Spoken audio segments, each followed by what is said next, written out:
Bueno, muchas gracias por recibirme. Estoy muy contento de estar en Uruguay.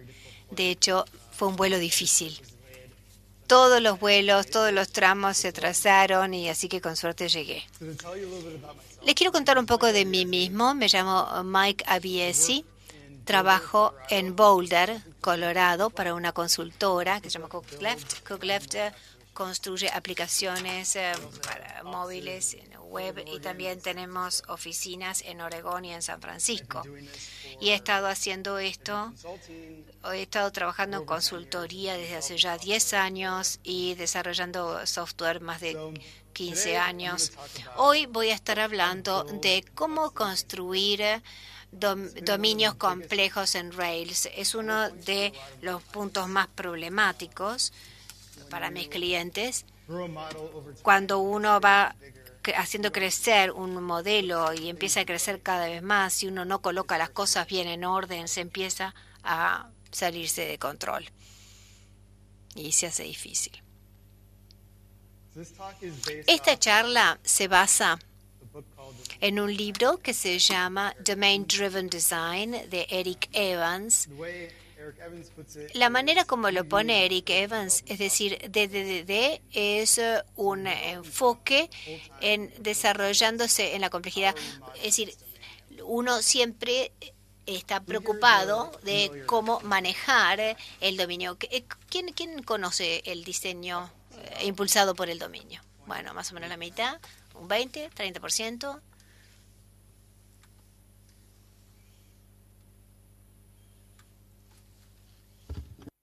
So, first, what's a domain? En primer lugar, ¿qué es un dominio? Un ejemplo es Twitter. Es un servicio de microblogging. Otro ejemplo es el consultorio de un médico. Otro ejemplo es un taller mecánico para autos. Y de hecho, un cuarto ejemplo es una tienda de aplicaciones, un App Store. Y finalmente, mi ejemplo favorito es tal vez alguien que quiera tener algún cachorrito. Simplemente disfrutarlo un rato. Esto es lo que quería mostrarles. So now we know what a domain is. Ahora sabemos entonces lo que es un dominio. Es un sector de un negocio, de una empresa. Es para lo que ustedes están tratando de desarrollar una idea. Entonces,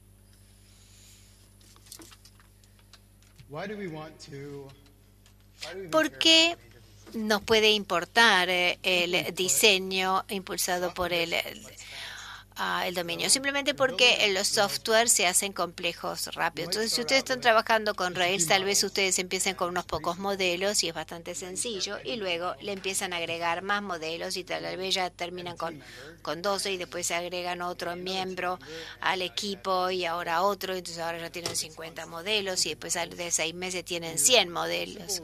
Y con las aplicaciones con Rails empiezan sencillo y se va haciendo cada vez más complejo y nadie realmente se está concentrando en el dominio. Entonces yo me fijé en línea y encontré un ejemplo de un diagrama de dominio que era como grande, como una con relaciones por todos lados, como una explosión.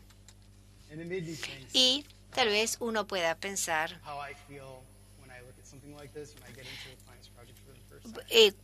tal vez, no sé, cuando uno está haciendo un proyecto por primera vez, uno puede pensar en esto. Para resumir, me hace sentir como que es un accidente que se descarrila un tren. Nadie realmente le prestó las cosas atención a las cosas al principio. Nadie quiere que se descarrilen los modelos y es por eso que Eric Evans esencialmente creó el diseño impulsado por dominios. ¿Saben lo que es esto? Es un proyecto de Rails. ¿Y qué les dice sobre su dominio? No les dice. O sea que vamos a usar esto como base y lo vamos a tratar de ir mejorando al desarrollar una aplicación. Primero empecemos con lo básico. DDD está compuesto de dos compuestos esenciales. Por un lado, la comunicación el DNS comunicado, y luego arriba de eso tenemos la arquitectura. Me gusta usar la analogía de las montañas. Cuando uno sube por una montaña, la primera parte más fácil tal vez sea la comunicación. Es bastante parejo el camino y van subiendo de a poquito, pero muy rápidamente se puede ir haciendo empinado, y esa es la última parte. Y esa es la parte más difícil, la arquitectura. Entonces, durante esta charla voy a hablar de la parte de comunicaciones, francamente porque es más fácil. Y no siempre uno quiere desarrollar toda la arquitectura. Algunas veces uno puede querer empezar con el startup y ver si realmente es viable, y para ese tipo de cosas es realmente muy bueno. No vamos entonces a hablar de las complejidades de la arquitectura, vamos a concentrarnos en las comunicaciones. Entonces para que puedan ir a aplicar ya algunas cosas sin entrar en los detalles de la arquitectura. Concentrémonos entonces en la comunicación.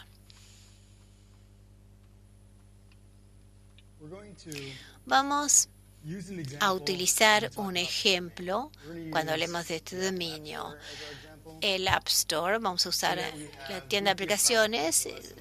Imagínense que tienen un producto de BP y quieren construir un App Store. Tenemos entonces la app, tenemos un programador.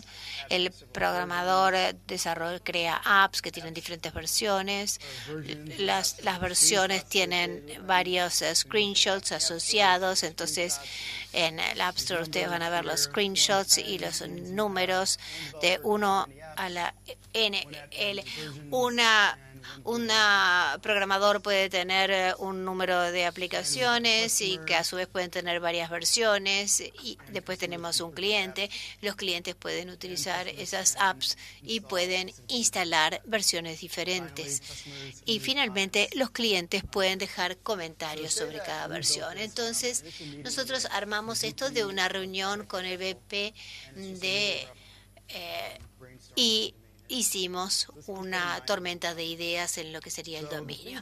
Entonces, las cosas de las que vamos a hablar son cómo se define un dominio, cómo se comunica el dominio al equipo, todas las diferentes relaciones entre los modelos y por qué se agregan y por qué algunos se deberían evitar, cuáles son los agregados, cuáles son los objetos de valor, cuáles son los servicios de dominio y por qué es importante considerar el acceso a los datos. Volvamos entonces a nuestro dominio. Entonces, voy a simular un diálogo. El experto de dominio, voy a llamar el VP o experto en el dominio del producto. Él está hablando. Bueno, entonces la App Store necesita programadores y las compañías necesitan desarrollar apps y tienen que ser fáciles. Y yo miro esto y no veo ninguna compañía. Entonces se está hablando de los programadores y que necesitan desarrollar apps. Entonces yo digo, bueno, los programadores y las compañías esencialmente tienen que hacer lo mismo. Y él me dice, sí. Bueno, muy bien. Entonces tal vez programador aquí no sea la mejor palabra. Entonces dice, bueno, yo realmente no sé, yo sé lo que sí es que yo quiero poder vender esta aplicación. Bueno, tal vez entonces lo tengamos que llamar vendedor en vez de programador. Bueno, entonces simplemente cambiamos la terminología y ahora parece como que se corresponde más. Entonces seguimos haciendo la discusión. En vez de usar versión podemos poner release, liberación. La versión parece porque no le gusta, porque de hecho mejor se le puede decir la liberación, el número de la versión, y los comentarios. Se van cambiando los nombres de las etiquetas. Miremos entonces esto un poco más. Mirando nuestra compra, tenemos dos relaciones. Los clientes pueden mirar lo que compraron y la app puede mirar todas las diferentes compras que hizo ese cliente. Pero ese segundo donde la aplicación realmente tiene que saber las compras que hizo un cliente, no me parece. Para el cliente tiene sentido, porque puede mirar las complicaciones, tiene que mirar qué es lo que compró por si lo quiere volver a comprar. Pero entonces habría que cortar esa relación entre la aplicación y el cliente, y los clientes tienen que saber si se va a hacer un rastreo en el sistema, y el cliente puede instalar una conexión con las versiones. Por ejemplo, el cliente puede tener entonces una conexión para saber si necesita actualizaciones. Tiene que saberse qué versión tiene instalado, como para que se le puedan dar las actualizaciones. Entonces, no es necesario simplemente que sepamos la aplicación. En cuanto a la revisión, el cliente tiene que poder ver todos los comentarios que se hicieron. Uno, de hecho, puede decir, a ver, muéstrame todos mis exámenes, pero si se muestra un segundo comentario, se va a estar sacando el primero, por ejemplo. Entonces nos fuimos liberando de varias relaciones, y lo que eso hizo fue despejar el dominio, haciéndolo un poco más expresivo de lo que realmente necesita el dominio, y también nos ayudó a quitar complejidades que ya para empezar no se necesitaban. Si esas complejidades estuvieran allí, nos impedirían hacer otras cosas y volver a arreglar las cosas más adelante. Hablamos entonces un poco de las comunicaciones. De un lado ustedes tienen un experto en dominios. Nuestro ejemplo era VP de un programa. Esto podría ser uno de los programadores jefes. El proceso del brainstorming, se diseñan los diagramas, se habla y se refina, se hacen correcciones y se refina. Y se continúa este proceso. Así que si sumamos ambas partes de la ecuación, por un lado, los expertos en los dominios tienen que objetar los términos o estructura que son inadecuados. Y fue el ejemplo. Pero los comentarios, por ejemplo, no fueron buenos, entonces se corrigen las cosas con las revisiones. Entonces los desarrolladores tienen que prestar atención si hay ambigüedades o falta de consistencia. O, por ejemplo, el experto usaba la palabra desarrollador y entonces se cambian las cosas. Así que es para determinar si hay un lenguaje ubicuo. Es un lenguaje riguroso entre desarrolladores y usuarios. Y hay que ser riguroso, porque el software no tolera la ambigüedad. Así que del usuario al propietario del producto, al dueño del dominio, al diseñador, al desarrollador, al código, hay que tener un único lenguaje consistente en todo el equipo. Así que si un usuario recibe una nueva terminología, entonces todo a lo largo de la cadena, el dueño del producto, el experto del dominio, el diseñador, el desarrollador del código, todos tienen que utilizar el mismo lenguaje. Si algo se cambia en una parte, hay que refactorizarlo todo a lo largo de la cadena. O sea, ya mencionamos algunos de los conceptos relacionados al dominio y ahora vamos a ver el código. Si uno quiere, digamos que queremos hacer un nuevo release de la aplicación. Es nuevo, va a haber un build major y otro minor. Vamos a agregar unos screenshots. Vamos a ponerlo como submitted.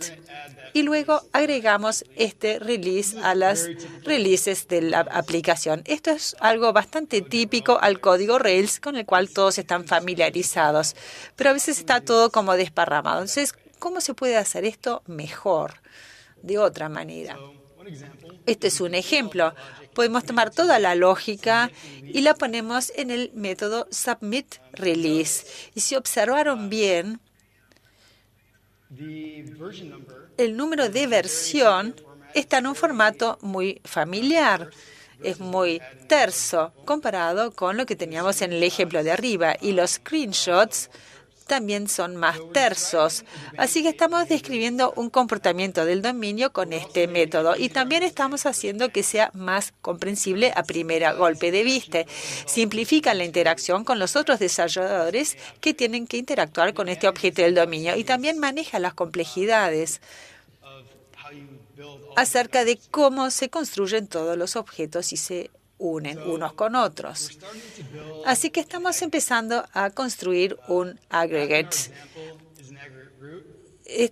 Acá tenemos el root del aggregate, tenemos los releases, tenemos los screenshots y tenemos las revisiones, los reviews. Y si vemos el código de este modelo, se puede ver que tenemos estos métodos de alto nivel. Tenemos aquí el submit release y también los otros, create release, approve release, flag for abuse, mark as staff favorite.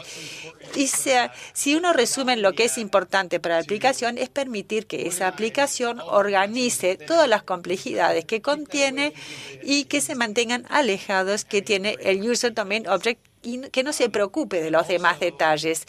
Y también hace que el dominio sea más sólido porque todos estos detalles están incorporados en un único lugar. Y también nos narra la historia de cómo funciona ese dominio. Así que ahora vamos a ver un par de detalles más.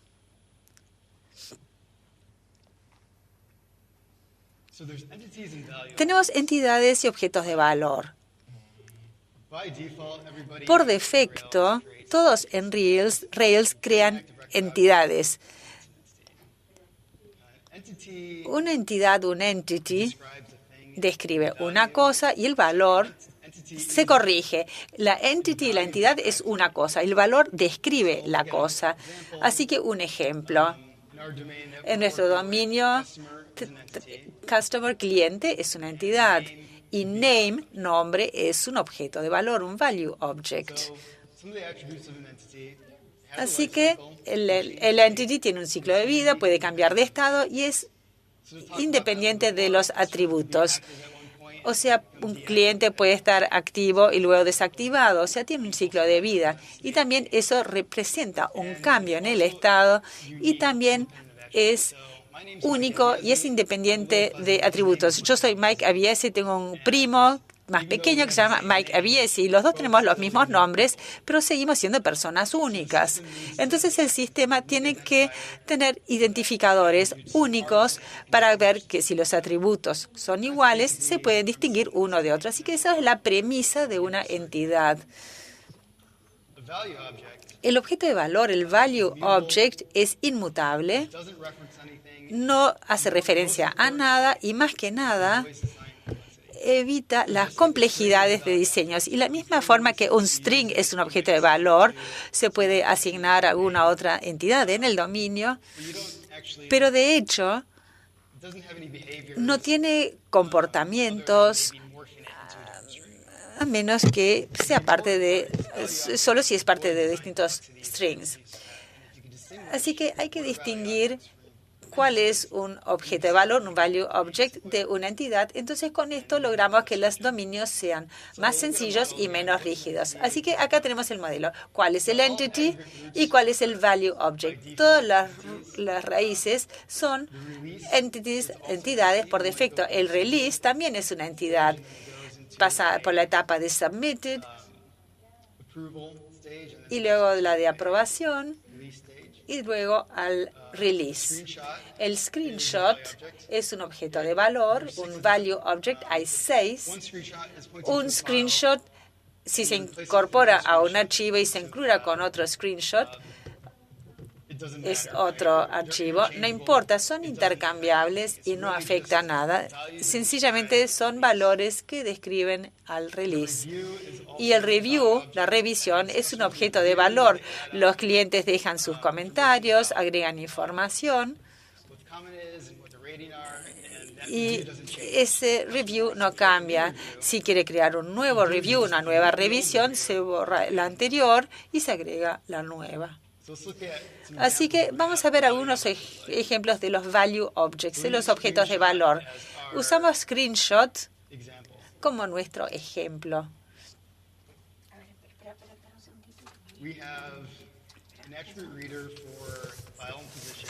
Tenemos un atributo para file position, archivo posición. Luego agregamos, si queremos comparar dos strings, dos números, queremos comparar dos objetos de valor uno con otro. Y también es bueno hacer que sean comparables y esencialmente se puede tener una cierta igualdad. Por ejemplo, decir que queremos comparar cómo un screenshot está ordenado junto a otro screenshot. Así que se indica la posición. Quería mostrarlo esto entonces rápidamente porque es bastante sencillo y la gente no se daba tanta cuenta de cómo crearlos. Básicamente, estos son objetos de Ruby. Vamos a ver otro ejemplo, que es el número de versión. El número de versión o version number tiene major, minor y build. Pero también tenemos una linda utilidad de factoring que permite incrementar el número de versión por 1. Tal vez no parezca gran cosa, pero en vez de tener el código desparramado con un new version major más 1, está organizado en una única área. Y entonces hay métodos muy sencillos que están utilizando. Entonces, sabemos cómo son los value objects. Vamos a ver cómo persisten. Hay tres formas. Una es una relación de uno a uno, one to one. Uno es en línea con la tabla de los entities y hay una one to many o one to one. Una a n o una a una. En este caso se puede y recomiendo que se serialice en la tabla del entity. Un buen ejemplo de esto es el screenshot. Así que, ¿cómo van a guardarlo esto? En la tabla de release se puede serializar en JSON y se puede archivar ese JSON en los screenshots, en el campo de screenshots en la tabla de los release. Y la tercera opción es en su propia tabla, pero cuando se ponen objetos de valor, los value objects, y estoy hablando de los screenshots en su propia tabla, entonces lo estamos heredando de Active Record y entonces resulta muy difícil hacer objetos de valor que sean inmutables en Active Record.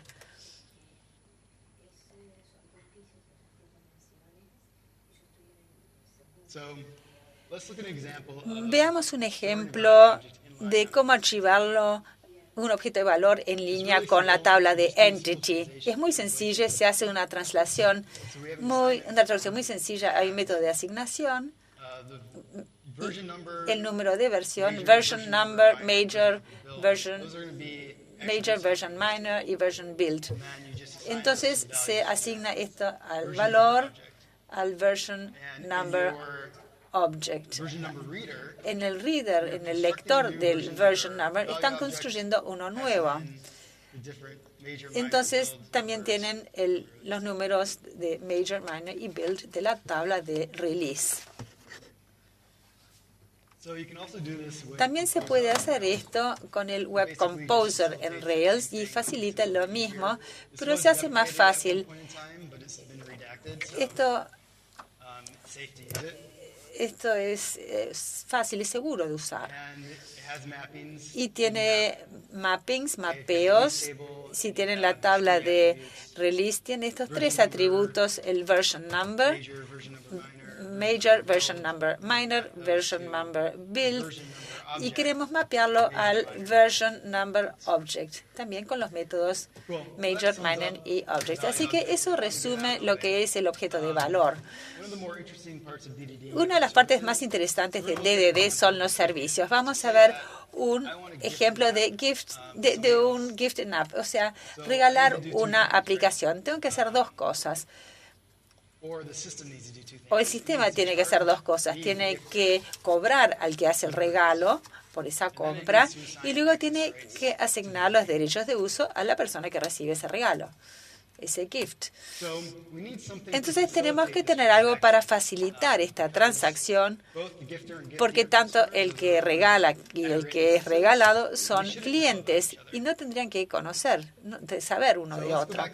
Así que vamos a ver el modelo de nuevo. Recién se hizo una compra y luego un derecho de acceso. O sea, tenemos que separar la compra para asignarlo a un cliente y luego que el cliente tenga un derecho de acceso para esa aplicación. Así que aquí tenemos el ejemplo de el aspecto que tendría esto. Entonces vamos a llamarlo Gift App. La aplicación de regalo Gift App está basada en verbo y describe de qué se trata la transacción. Le damos un método muy sencillo de clases que es execute. Ponemos gifter, es el que regala. Giftee es el que recibe el regalo. Ponemos purchase, compra, para el gifter y un derecho de acceso para el giftee, o sea, el que recibe el regalo. Es una demostración muy sencilla, pero les muestre cómo son el tipo de servicios para que ustedes los puedan construir.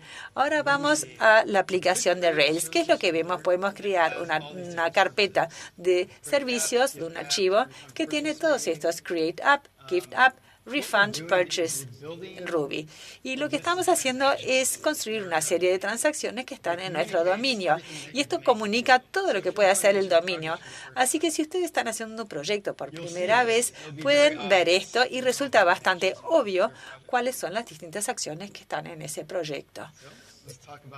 Ahora vamos a ver el acceso a datos. Pregunta cómo anda de tiempo.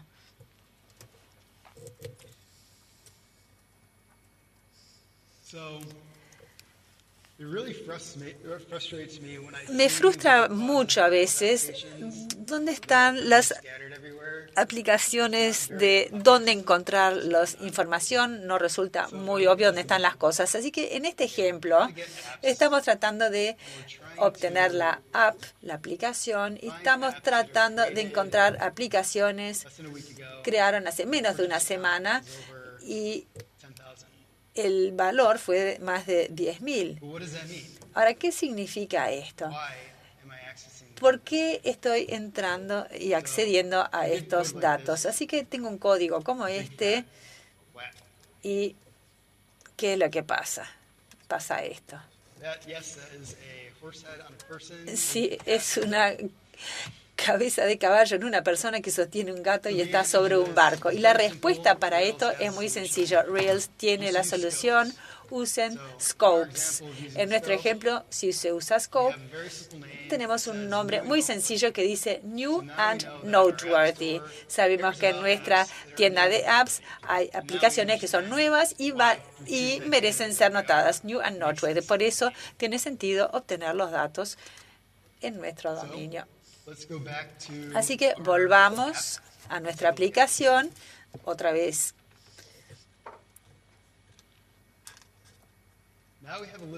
Aquí tenemos una lista de los scopes y una lista de comportamientos que mencionamos antes. Así que estamos empezando a construir este punto de ingreso expresivo, el point of entry. Si ustedes quieren liberar una versión, un número de versión o un screenshot o una revisión por un cliente, se accede a esto por su aplicación.